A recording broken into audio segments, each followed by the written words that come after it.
Fala aí, pessoal. Hoje a gente vai falar um pouquinho sobre a minha dissertação de mestrado. Eu já tinha comentado com vocês várias vezes que eu iria falar sobre ela, porém eu estava esperando que o artigo saísse.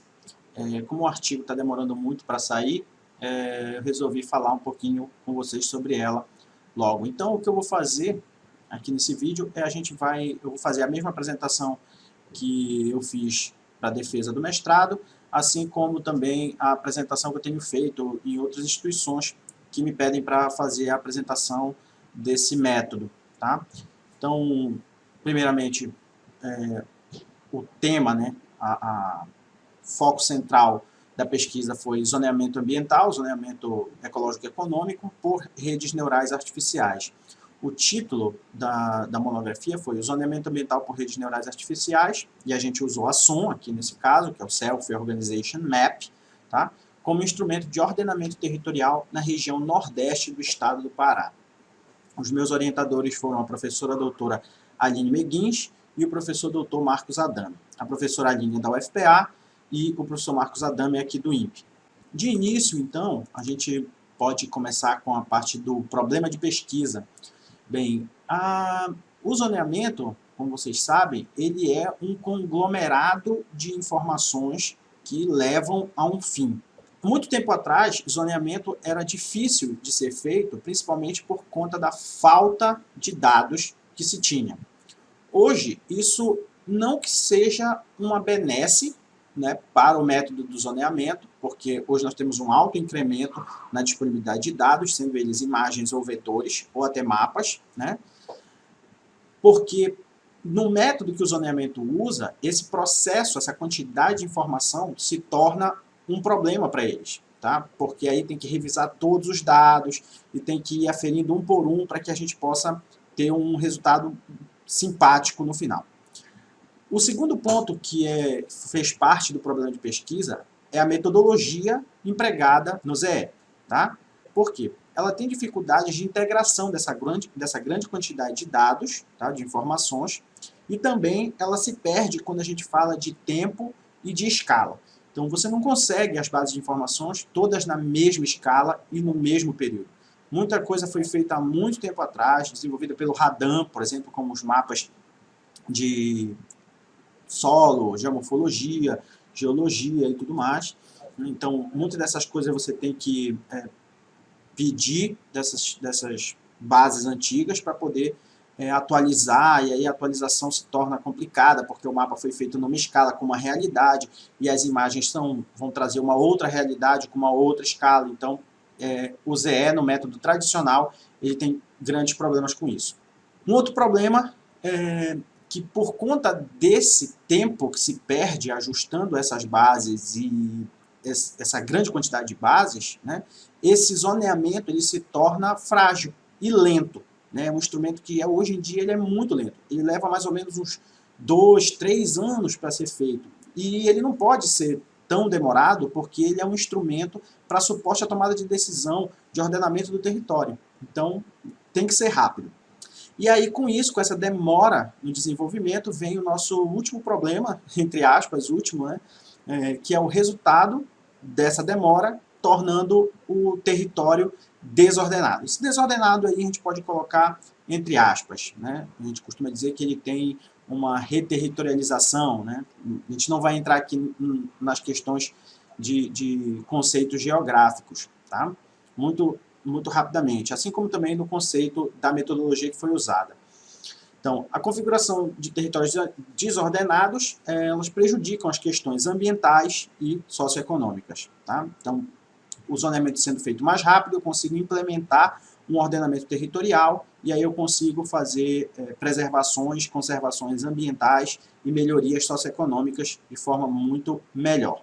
Muito bem, então, na nossa pesquisa a gente teve um objetivo central, um objetivo geral, que foi analisar essas informações socioambientais, né, baseadas no que o Pinotti fala, tá? O Pinotti é esse livro que está aí, ok? Por meio dessas redes neurais. Então, o que a gente vai fazer? A gente vai pegar o método do zoneamento, com tudo que o zoneamento diz que tem que ter, e em vez de a gente aplicar o método tradicional, a gente vai aplicar o método SOM, que é um método sobre redes neurais, tá? E isso vai ser para chegar nesse fim, então, dessa regionalização, desse ordenamento territorial em ambientes amazônicos. Tá? Nesse caso, desse objetivo específico, desse objetivo geral, nós tiramos 3 objetivos específicos, que no primeiro era definir os critérios de normalização dos dados. Para quem ainda não conhece redes neurais, os dados de entrada, eles não necessariamente, mas na grande maioria das vezes, é melhor que eles venham normalizados. Tá? Também depende do tipo de rede, nós não vamos entrar aqui no mérito, então vamos finalizar só para a SOM. A SOM ela precisa que os dados sejam normalizados, e a nossa normalização foi de 0 a 1, para que nenhum tipo de dado, nenhum tipo de variável tenha mais peso do que a outra, tá? Para que ele possa ter uma conceituação, uma concepção uniforme da informação, para que aí ele, combinando as variáveis, ele consiga chegar em uma classificação.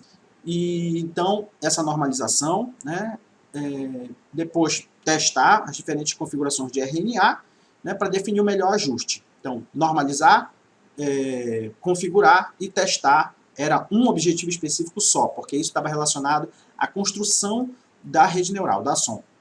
Um segundo objetivo específico era discutir as classes definidas pela SOM, porque no final, quando ela entrega tudo, ela me entrega um monte de números, né? E aí eu é que vou ter que sentar com um grupo de especialistas, tá? Que no caso foram os meus 2 orientadores, para que a gente possa, então, definir o que cada classe vai estar representando para a gente, para as nossas classes. Essas classes elas estão baseadas nas variáveis de entrada, né? No caso, precipitação, pluviometria, geologia, tanto da parte física quanto da parte socioeconômica.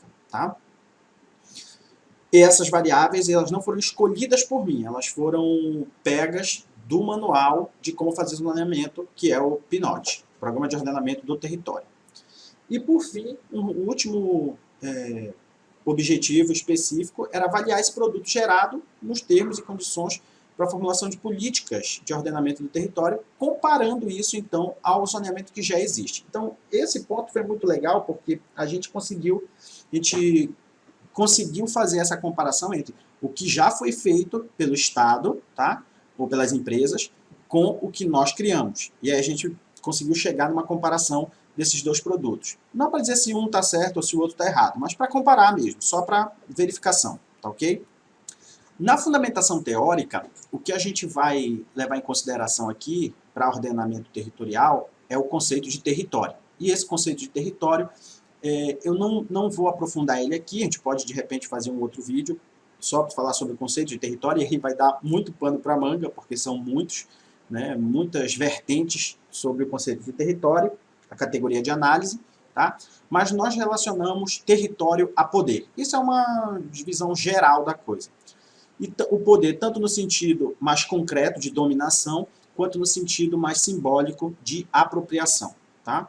Esse processo, né, de território, de poder, ele vai estar refletido, então, no ordenamento do território, né, onde a gente deve entender, então, esse ordenamento numa rede de múltiplos territórios. Você vai ter pessoas com poder econômico, com poder cultural, com poder social, né, poder ambiental, que vão estar ali nesse mesmo território, né, disputando as questões, né, os problemas e as benesses. Então, múltiplos territórios é bastante complexo, tá? Porque vai envolver sociedade e natureza, né, e a gente consegue juntar a geografia, né, e as suas relações econômicas e culturais que vão estar por ali. Zoneamentos hoje, no Brasil, eles já são ainda muito difundidos, né? Você tem zoneamento de várias áreas, da zona costeira do Ceará, sub-região do Purus, do macro zoneamento da Amazônia Legal, Zé da Bahia, Zé de Minas Gerais, Zé do Maranhão, tem zoneamento para todo lado. E todos eles foram feitos basicamente com os mesmos critérios, tá? Tudo bem. Ainda participando da fundamentação teórica, é importante que a gente mostre como é feito o zoneamento hoje, tá? Como é feita a integração dessa variável. Basicamente, o zoneamento hoje ele é pautado nas teorias de 3 grandes pensadores, que é a professora Berta Becker e o professor Cláudio Egler, que desenvolveram a parte da análise de potencialidades socioeconômicas, e na análise criada pelo professor Crepani, do INPE, tá? para o desenvolvimento de vulnerabilidade ambiental à perda de solo, ok? Nesse caso, o zoneamento segue esse gráfico, tá? Esse fluxograma que está aí na tela para vocês, onde essa primeira parte em rosa, ela vai tratar mais as questões ambientais, e cada etapa dessas questões ambientais é revista, é revisada e retrabalhada, parte de clima, geologia, geomorfologia, pedologia, vegetação e uso da terra, para que seja feito, então, um mapa de unidades territoriais básicas, tá? E é dado um peso para essas unidades territoriais básicas baseado na classe de entrada, e aí gera-se, então, uma carta de vulnerabilidade ambiental. A perda de solo, é importante também isso. Nesse segundo passo, que é essa parte mais azul, é onde a gente vai estar trabalhando com a potencialidade socioeconômica, que foi desenvolvida pela professora Berta Becker e pelo professor Cláudio Egler, tá? E aí a gente vai ter as questões ali mais socioeconômicas, com IDH, com Gini, com água, com saneamento, com luz, com todas as questões de município, limite de município, de distrito, sede, setor censitário, estrada, vias de escoamento, um monte de coisa ali dentro, tá? E essas questões de potencial, com essas questões mais, vamos dizer assim, técnicas, né, elas vão gerar, então, a carta de potencialidade socioeconômica. Juntando as potencialidades socioeconômicas com a carta de vulnerabilidade, quando eu cruzo essas duas informações, eu vou ter a carta de sustentabilidade do território, tá? Nessa carta de sustentabilidade do território, nós adicionamos a parte de uso restrito, no caso, unidade de conservação e terras indígenas, tá? Nós adicionamos também a parte de legislação, tá? Para ordenamento do território, as leis que vão estar ali pautadas, né? E com isso a gente gera, então, a carta síntese de subsídio à gestão do território. Esse mapa final é o que vai ser importante no processo de zoneamento. Essa carta síntese, ela vai ter basicamente 4 classes, que são essas desse outro gráfico, que é onde a gente junta a potencialidade com vulnerabilidade e a gente chega a 2 tipos de áreas produtivas e áreas críticas, com 4 classes, uma de consolidação, uma de expansão, uma de recuperação e outra de conservação, ok? Muito bem. Então, a ideia central da nossa dissertação era pegar isso aqui e, em vez de fazer passo a passo isso aqui, era entregar esse início para a rede neural e pedir o fim, ok? Já que a nossa rede neural, ela é uma rede neural que tem as questões, basicamente, de uma entrada, no caso são as nossas variáveis, e imaginem isso aí, né, as nossas variáveis como uma grande tabela, tá? Onde eu tenho nas colunas as minhas variáveis e nas linhas os meus polígonos com os dados de cada variável, tá ok? Muito bem, então essa é a entrada que é chamada de I, para a rede neural, tá? Ela é bidimensional, no caso, ela pode ser unidirecional, mas ela é bidimensional no nosso caso, e aí ela vai fazer todo um trâmite ali dentro dela até chegar à saída, que é o nosso mapa final, ok? Muito bem. Nessa entrada da rede neural, ela passa por 3 fases. A fase competitiva, tá? Que é onde essas informações elas vão estar disputando para ver quem é que chega primeiro, ou quem é melhor, tá? Como mostra a figura aqui da Júlia Vessanto, tá? E aí vocês podem ver como é que fica a situação, tá? O centro ali é quando ele vai aferindo, vai ajustando a rede para que ele ache os melhores centros. Isso está pautado numa distância euclidiana, tá? E aí ele encontra um único vencedor. No caso aqui, nessa figura, o único vencedor é o vetor x, que está bem aqui, quando ele encontra, então, o Best Math Unit, ok? Perfeito. Depois disso, ele passa para uma segunda fase, que é a fase cooperativa, onde ele vai definir os vizinhos desse neurônio, ok? Como mostra também essa outra figura aí para vocês. Tá? O J é o BMF, Best Math Unit, BMU, tá? É o BMU, e os vizinhos dele vão estar nessa segunda fase, que é a fase cooperativa. Depois disso, ele passa para uma fase adaptativa, que é a terceira fase e final, que é feito o ajuste dos vetores do neurônio vencedor e dos seus neurônios vizinhos. Então, ele entrega isso uma vez, achei, está aqui os meus vizinhos. Aí ele reaplica ajustes para poder achar os vizinhos dos vizinhos e melhorar a qualidade do centro de classe, ok? Muito bem.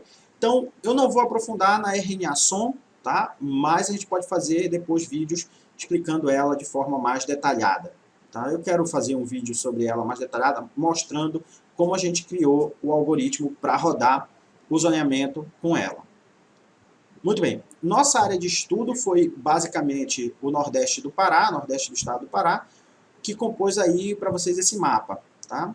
Então, tinha algumas regiões. Isso não foi escolhido aleatoriamente, tá? Ele foi escolhido por conta de que a professora Aline já tinha ali estudos em 3 bacias que compõem essa região aí. Então, como ela já estava trabalhando nessa área, a gente achou bem interessante associar os nossos estudos aos dela. Né? E seria uma base que ela teria depois para trabalhar também. Aqui, então, a gente tem a nossa tabela do que foi usado, uso e cobertura da terra do Terra Classe, dados socioeconômicos de 2010, dados ambientais, PRODES, bases cartográficas que vieram de diversos lugares, e nós usamos ali alguns softwares para tratar isso, o Postgre e PostGIS. Isso aqui foi fantástico, usar um gerenciador de banco de dados espacial é fundamental para trabalhar com a SOM, porque ele facilita muito a nossa vida, tá? Associado a ele, eu usei o TerraView 4.2 para fazer as associações mínimas que eu tinha para fazer, os intersects, né, os joins e outras coisas.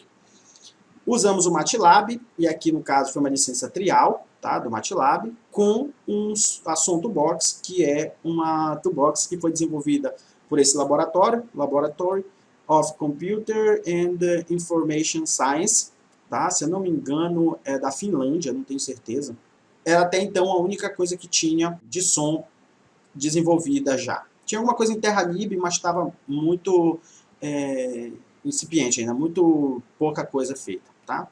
E aí, se vocês lembram daquele nosso primeiro fluxograma, nesse segundo aqui já é o da nossa própria pesquisa. Então, pega-se todas as informações, né, ambientais e socioeconômicas, insere tudo isso no banco de dados, faz todo o tratamento da base, desde a intersecção entre todos os dados, os inserts que eram precisos das tabelas que vieram do IBGE para os polígonos, faz-se a normalização de todas as classes, e aqui é importante a gente dizer, na classe de uso da terra, nós usamos para normalização a AHP, que é a Analytic Hierarchy Process, tem um artigo sobre isso lá no blog, se vocês quiserem dar uma olhada, é só procurar AHP lá.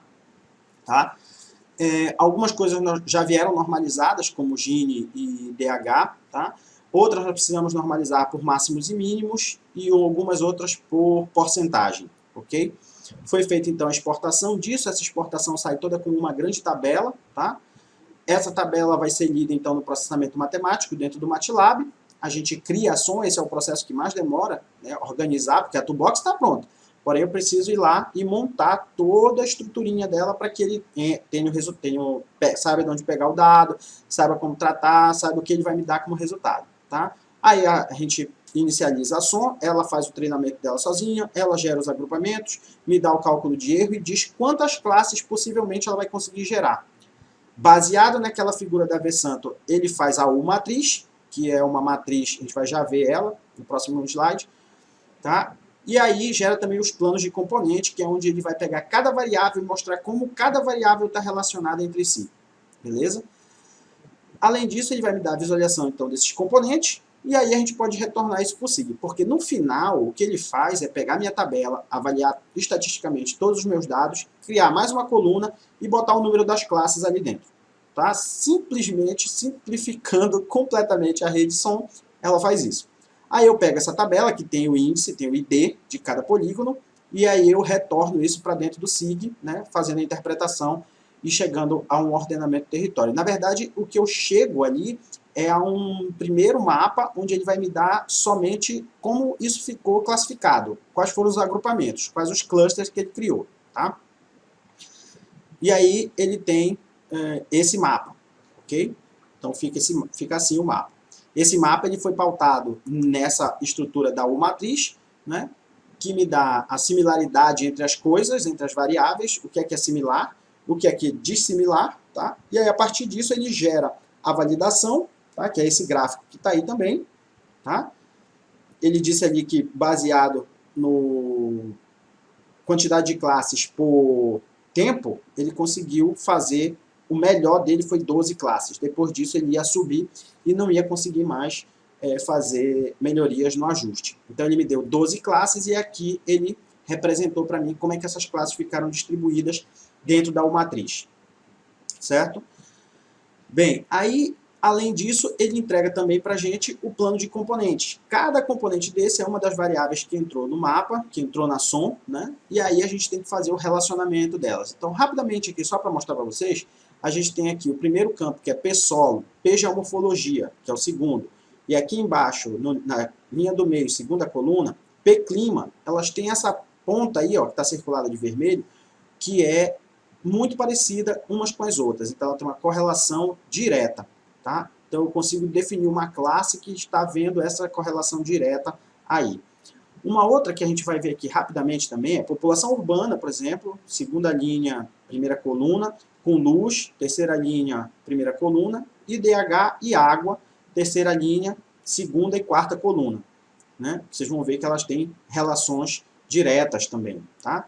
Porém, a gente encontra relações inversas aí dentro. Né? Eu não vou parar aqui muito, perdendo tempo explicando esse plano de componentes para vocês, mas ele funciona mais ou menos dessa forma. A gente olha o que são as variáveis correlacionadas, direta ou indiretamente. Tá?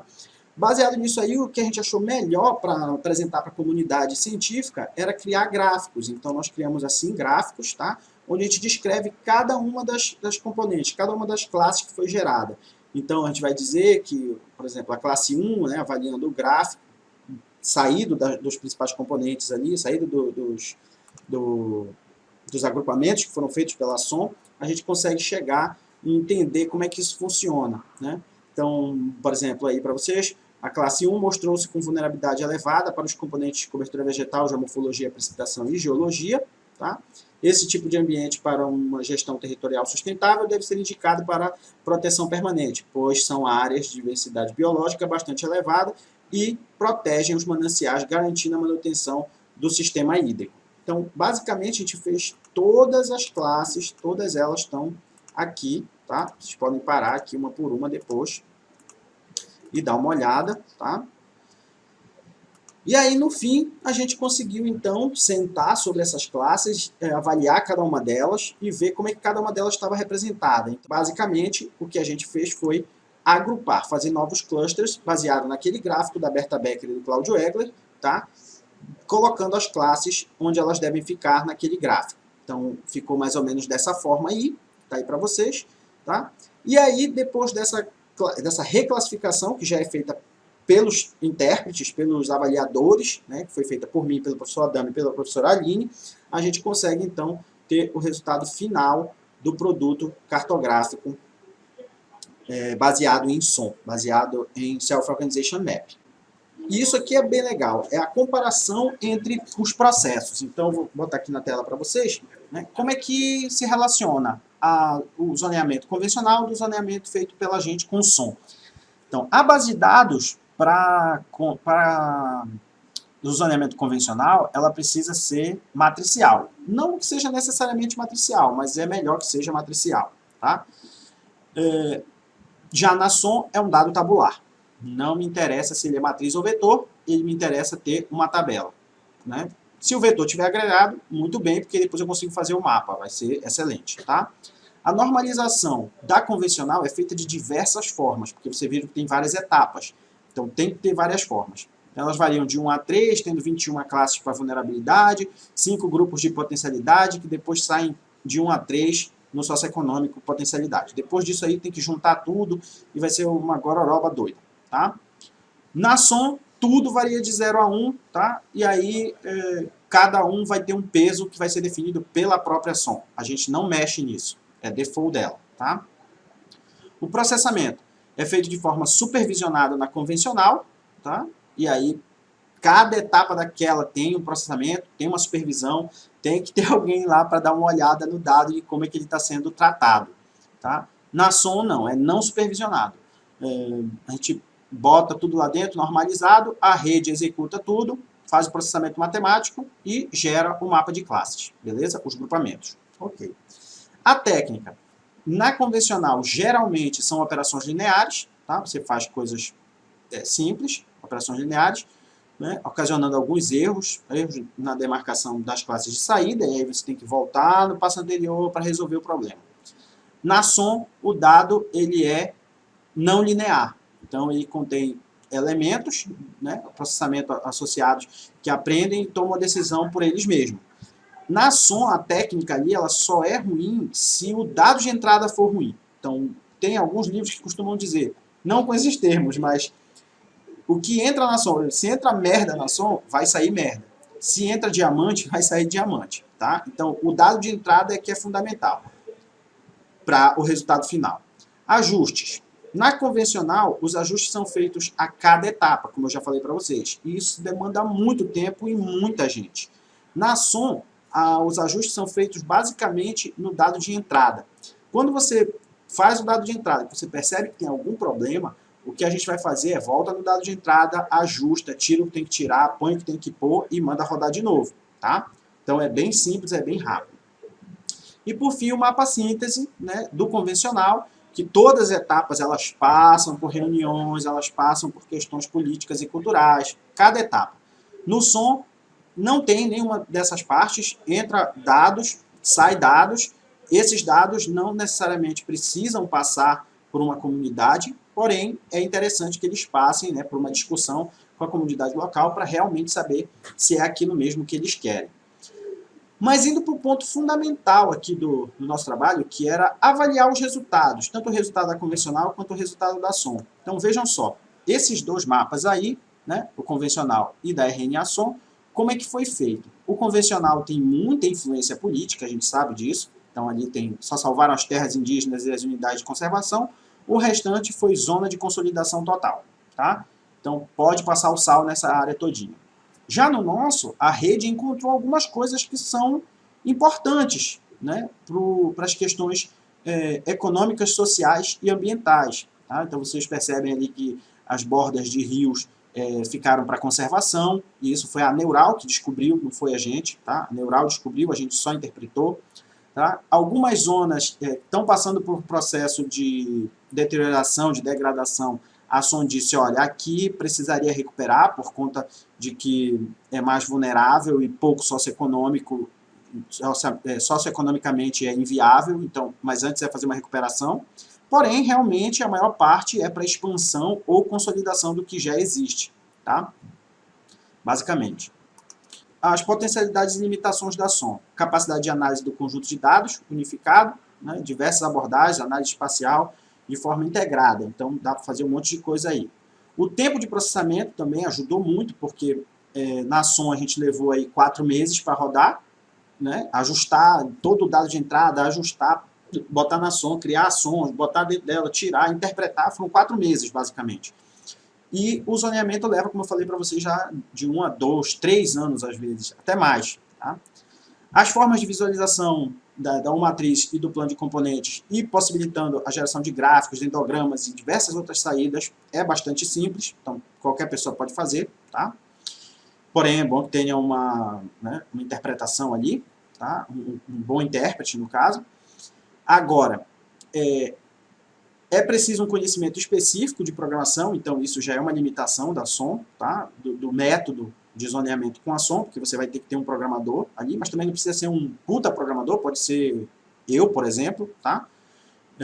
Já estando desenvolvida a SOM2Box. Se quiser implementar coisa nova dentro da SOM2Box, aí precisa ter um programador fodástico.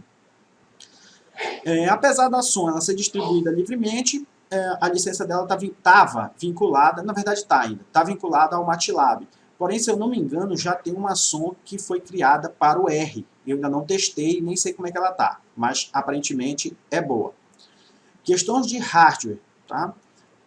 O processamento na SOM é extremamente pesado. Ele consome muita memória e muito processador da máquina. Tá? Então, por exemplo, a minha máquina aqui ela tem 16 GB de memória. Tá? É um processador i7, poderosíssimo, porém, ela travava completo e ficava rodando aqui o dia inteiro, às vezes. 2, 3 horas, 4 horas rodando. Então, esses são algumas limitações da SOM. Então, para a gente concluir, a SOM ela é importante, ela é boa, né? Como subsídio ao ordenamento territorial, dá para fazer, ela consegue achar bastante coisa, tá? Ela é eficiente para a obtenção do objetivo e é muito mais rápido do que o método convencional. Então, a gente pode aí pensar em uma proposta de zoneamento com redes neurais, tá? E redução de gastos, por exemplo. Agora, a base de dados ela precisa ser muito bem elaborada, precisa estar muito bem ajustadinha, com correção topológica, com normalização dos dados, né? É o ponto crucial, talvez, a normalização dos dados, tá? E é o único ponto que você tem que dar um feedback no processo, porque você normaliza, coloca na rede, a rede processa, aí você avalia. Não deu certo, você não mexe na rede, você mexe na entrada. Então, é aqui que está o gargalo. Agora, é fundamental ter uma equipe de especialista para o entendimento semântico depois do que a SOM entrega, né, do mapa final que ela vai entregar para vocês, tá?